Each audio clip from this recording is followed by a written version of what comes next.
Hello students, welcome to my YouTube channel NSN study. मैं हूं आपका दोस्त नरेंद्र सिंह नामदेव। मैं आपके लिए लेके आता हूं कुछ important questions class 10 UP board और सीबीएसई बोर्ड के। लास्ट क्वेश्चन में हमने डिस्कस किया था prove that root 2 is irrational.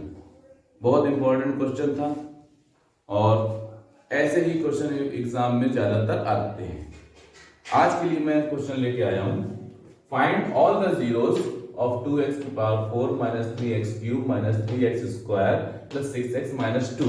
ये आपकी एक इक्वेशन दी हुई है।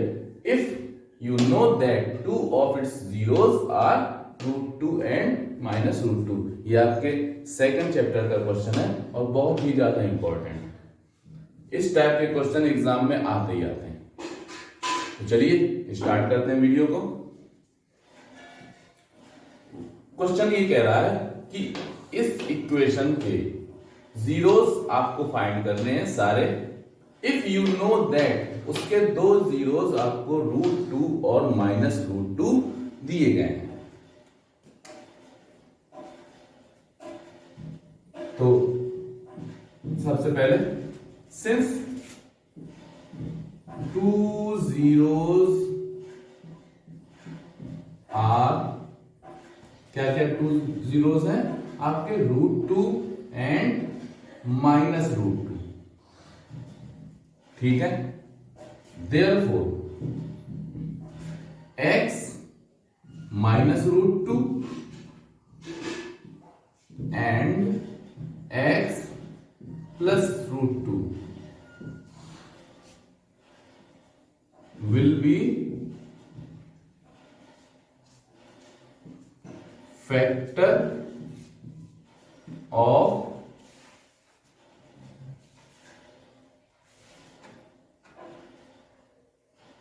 पहले इसको आप मान लेते हैं let px is equal to 2x की power 4 minus 3x cube minus 3x square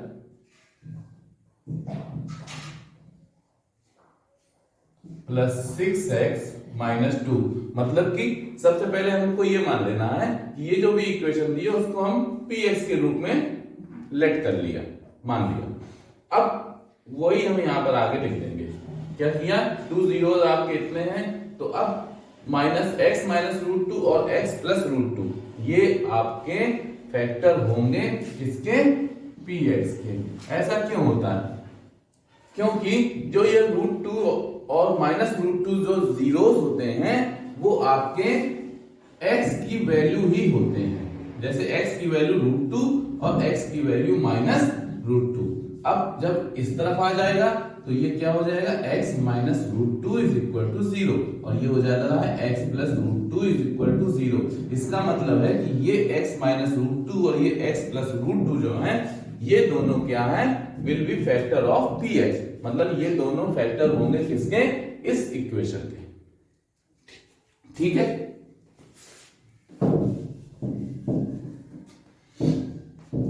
फिर अब ये बात आती है, ये दोनों जब फैक्टर हैं इसके, इसका मतलब है कि ना इसका जो मल्टीप्लाई करके जो प्रोडक्ट निकलेगा वो भी किसका फैक्टर होगा, इसका। देयरफॉर ये a माइनस बी और a प्लस बी, क्यों, कौन सा आइडेंटिटी बन गई, a square minus b square. Therefore x square minus 2 will also factor of px। px हमने जो ये लेट किया। नाउ अब आपको ये देखना है, जब आपने देख लिया कि ये इसका फैक्टर है, इसका मतलब है ये इसको डिवाइड कर देगा ना।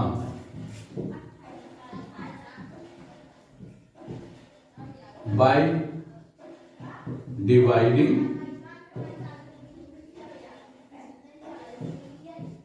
px by x square minus 2। चलिए अब इसको इससे डिवाइड करते हैं। x स्क्वायर माइनस 2 से आपको डिवाइड करना है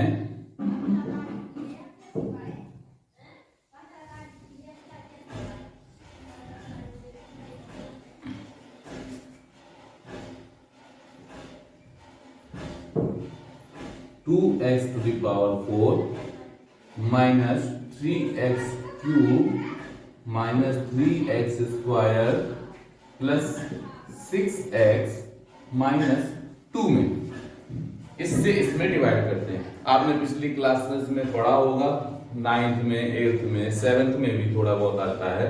तो उसमें क्या होता है, इसमें ये आपका है डिविडेंड और ये है आपका डिवाइजर, इससे इसमें हम डिवाइड करना है। डिवाइड करने की सबसे अच्छी टेक्निक होती है कि इसका जो फर्स्ट टर्म है ये आपने रफ में कहीं पर भी ऊपर लिख लिया 2x की पावर 4 और इसको जो डिविडेंड है डिवाइजर है सॉरी, तो डिवाइजर के जो फर्स्ट टर्म है इसको नीचे लिख लिया। एक्स स्क्वायर कितना आता है 2x स्क्वायर आ जाएगा। इसका मतलब है हमको यहाँ पर 2x स्क्वायर से हमको करना है। यहां पर आपने 2x स्क्वायर लिख दिया। अब 2x स्क्वायर से इसे पूरे में मल्टीप्लाई करा के यहां लिख दीजिए। 2x स्क्वायर से x स्क्वायर में कराया तो 2x की पावर 4 हो गया और 2x स्क्वायर से इधर किया प्लस माइनस माइनस और x स्क्वायर वाला टर्म है इसलिए x स्क्वायर वाले के नीचे जाएगा। 2 2 जा 4 x स्क्वायर प्लस का माइनस माइनस का प्लस। अब इसको काट दीजिए, ये आ जाएगा आपका माइनस का 3x क्यूब और प्लस का x स्क्वायर प्लस का 6x माइनस 2। ठीक है, अब इसके बाद माइनस 3x क्यूब आपका पहला टर्म आ जाएगा। माइनस 3x क्यूब पहला टर्म आ गया, अपॉन में क्या रहेगा वही x स्क्वायर। इससे जब इसको काटेंगे तो आपका ये चला जाएगा, माइनस का 3x बच जाएगा। इसका मतलब है अब हमको यहां पर माइनस 3x लेना है। माइनस 3x लिया, माइनस 3x से इसमें फिर कराएंगे तो माइनस का 3x क्यूब आएगा, माइनस का 3x क्यूब और माइनस माइनस प्लस 3 2 जा 6x प्लस 6x। अब ये माइनस का प्लस प्लस का माइनस, ये भी कट गया और ये भी कट गया। बचा क्या आपके पास x square minus 2।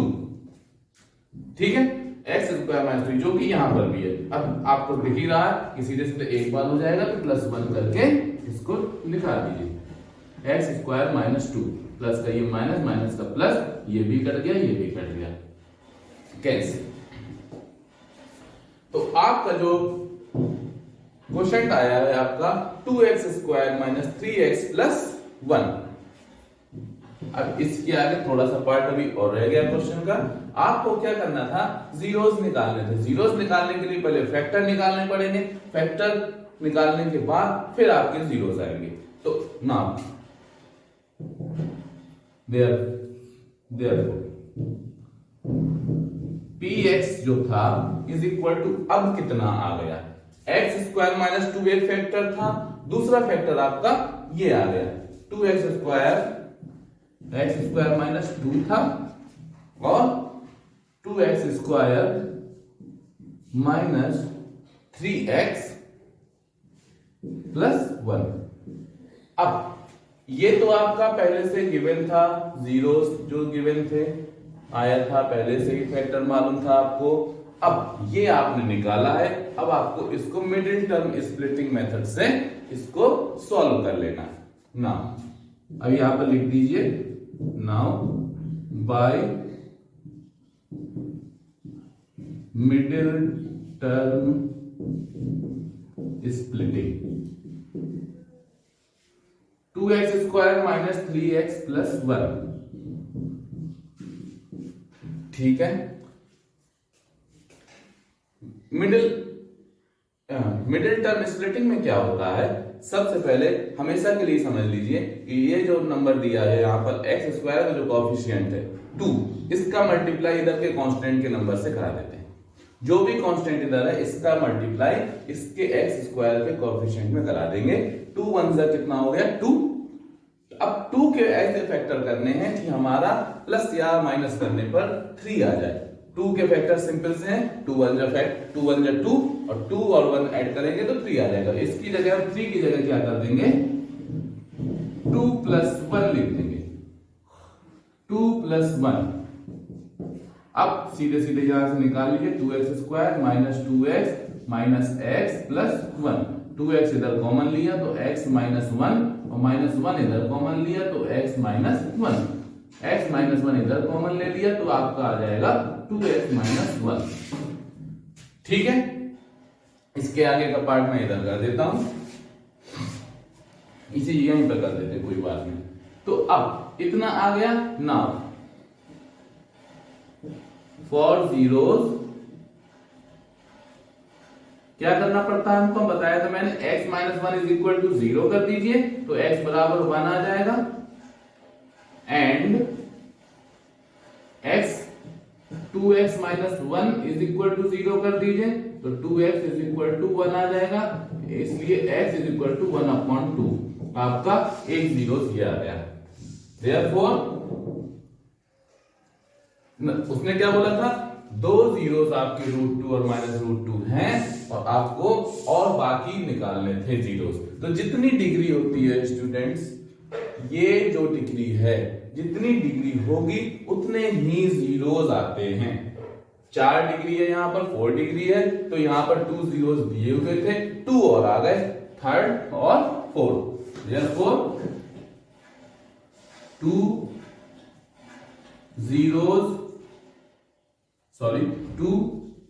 other zeros are कौन कौन से हो गए, 1 and 1/2।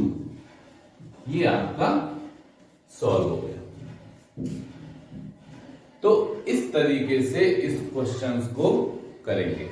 अब बात आती है कि ऐसे क्वेश्चन एग्जाम में और कितने आ सकते हैं। एग्जाम में जितने भी आपके बुक में, एनसीईआरटी की बुक में जो भी इंपॉर्टेंट क्वेश्चंस हैं वो सारे के सारे मैं इसमें कवर करूंगा।